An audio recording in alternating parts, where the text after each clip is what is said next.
book 23 of 2019 was Little Fires Everywhere by Celeste. This one was suggested at book club, and the person that suggested it is really lovely, and I don't want to be offensive to him, so sorry.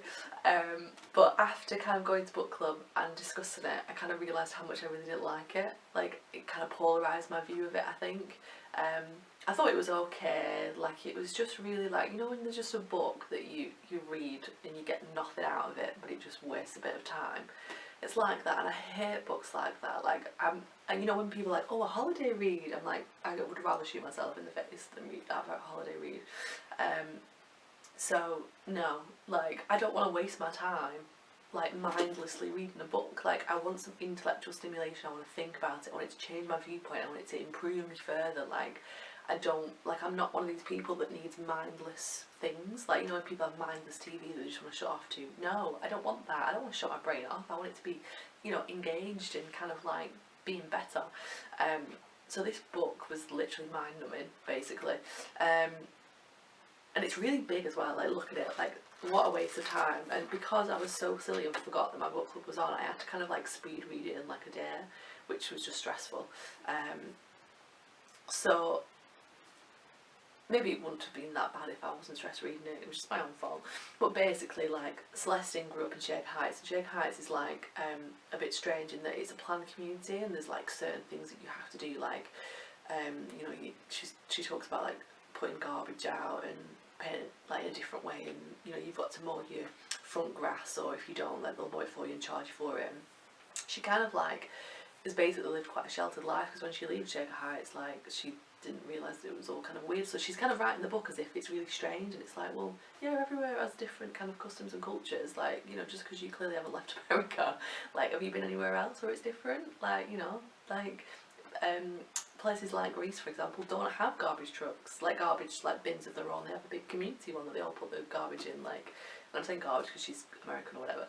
It's just, she's a little bit like sheltered, I think, in her views and stuff, and it's like, it comes out in this as a subplot in this book that's about a child who has been left on like a fire station doorstep by its mother, who can't look after it, and so it gets given to an American couple who've been wanting to adopt, Caucasian couple, and then the mum wants the child back, like she, you know, like she would, like she had postnatal depression, and she'd kind of, you know, realised like what happened and wanted the child back, but the child obviously was like not well looked after.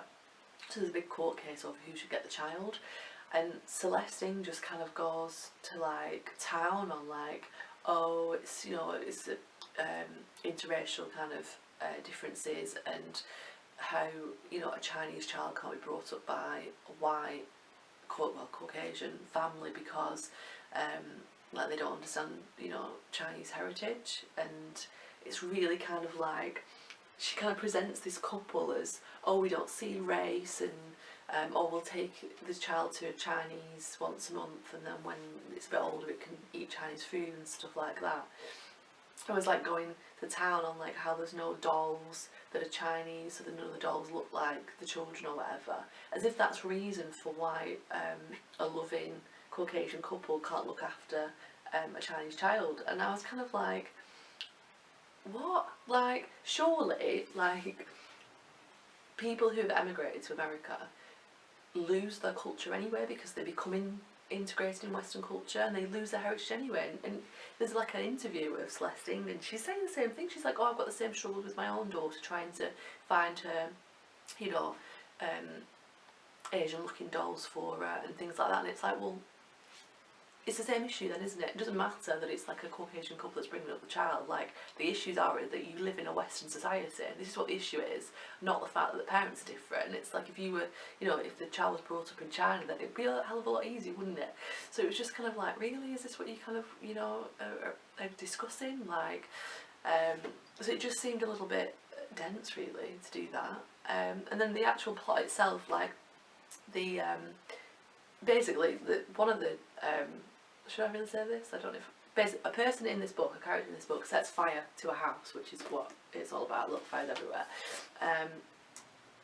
and it's kind of almost like talking a little bit about class differences and how there's like a really, really rich family, but each child is like a section of like a high school 90s film.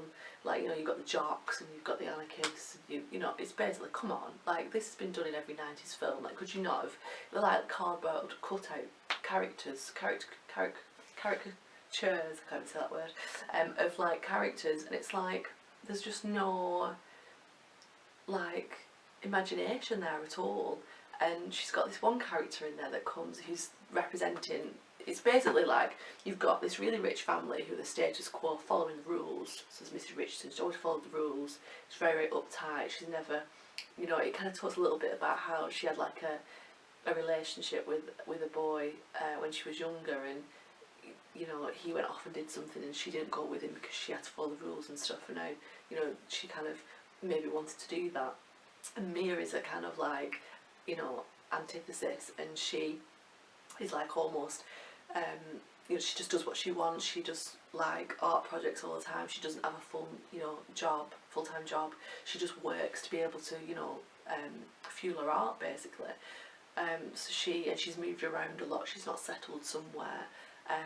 And obviously Mrs. Richardson is like imposing her like ideals onto Mia and almost like judging her for that, and kind of almost like, it was interesting in the sense of how people that have kind of privilege judge other people that aren't as privileged, and how they always kind of deem it as, oh, it's their own fault, or that there's something wrong with them, and that they should be like, you know, the rich. You know, the colonisation of places, you know, by empires like the British Empire, when we used to think that like tribes people, people in Africa were like savages, and that we were the refined ones, bringing our, you know, our manners to them and that kind of thing. Like, who do we think we are? So it's kind of like, you know, showing that. So like the kind of, not kind of racial, but like just differences in class. I think it's just discrimination and prejudice against groups of people, isn't it? So she's kind of like demonstrating that you know, in different sectors of society, like we judge people by our own ethic. Like we kind of, you know, judge people by our own values, and if they don't coincide with those values and they throw into question our own values, we're quite harsh towards them, rather than kind of being accepted and seeing that there is a different way of doing things. But this character Mia, she was just like, she basically, she needed some money, so she used a turkey baster to be like a surrogate mother for this girl that looked like her and her husband, and then she decided that she didn't want to give the baby up, so she gave the money back, and told them that she'd lost it. And then kind of ran away with the child, and so she's always having to move around because she doesn't want anyone to discover who she is. She changed her name and that kind of thing. I'm probably spoiling it a lot for you, but basically she's never had sex, she's never had a relationship with anybody, she's never, you know, I mean, how do you go through your adult life, even having a child, you know, your adult life without having a relationship with anybody? Like, I just don't understand how that happens. How could you possibly have never had a relationship with someone and never had sex with somebody? Like, I mean, maybe like Celeste's coming from like a Christian background, so they only, you know, have sex when they get married, and maybe she got finally on to marry because she's already had a child. Like, I don't know, like, it's just odd, really, really odd. Like, how does a character like that even exist in the world? Like I put in my review, like, you know, no one can identify with me unless it's the Virgin Mary. Never had sex and had a child. Do you know what I mean? Like, who even can do that? Like, does that even actually happen? Like, is there not issues with like the birthing canal not being like well, probably not, but it's just bizarre to me. Like, really odd that she would put that in there, because I was reading it going like, what, why do I need to know this? Like, it's just really odd. And how like Mia interacts with her own child Pearl, it's just bizarre. Like, she just doesn't like acts like a mum, really, and she's almost like a mum to the other children, but not. It's just odd. It's just odd. They're not real characters. They're like made up. Celeste just doesn't have a clue about like how people actually are and how they interact with each other. It's just, and to top it all off, she's a terrible writer. Like, she at one point she was describing something. She's like, oh, it's like this, and it's like this, and it's like this, in the same kind of like run-on sentences. But the things that she was comparing to were nothing like each other. And I was like, how can you say it's like this then it's like this. But these two things aren't the same. Like, it makes no sense. Like, what, and why do I need 3 metaphors for the same thing? Like, I've got it. I got it on the first one. I don't need to know what else it's like. So it was like, it's almost like she was attempting to write well, but she just didn't. And I think because it wasn't written very well, it was really difficult to read it. And I was just like, I just didn't want to read it. It was just not enjoyable to read.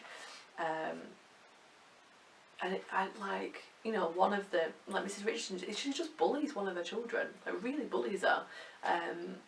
And it's because there's this backstory of the child was ill when it was younger. Well, I'm sorry, but like, does that really happen? Like, it's just not believable. The characters weren't believable, the story wasn't believable. It was just crap. So I would not bother reading, and do you know what, it's actually put me off reading anything of her. And I watched her, she was in some book shop, like talking about the book and all the things that she talks about, and I was just like, you're not an interesting person, like you're not, the things that she was saying were very naive and very kind of like, she didn't show any depth to any, it's not like I'd missed something in there is actually nothing in there. So yeah, I won't be reading any more of her books at all.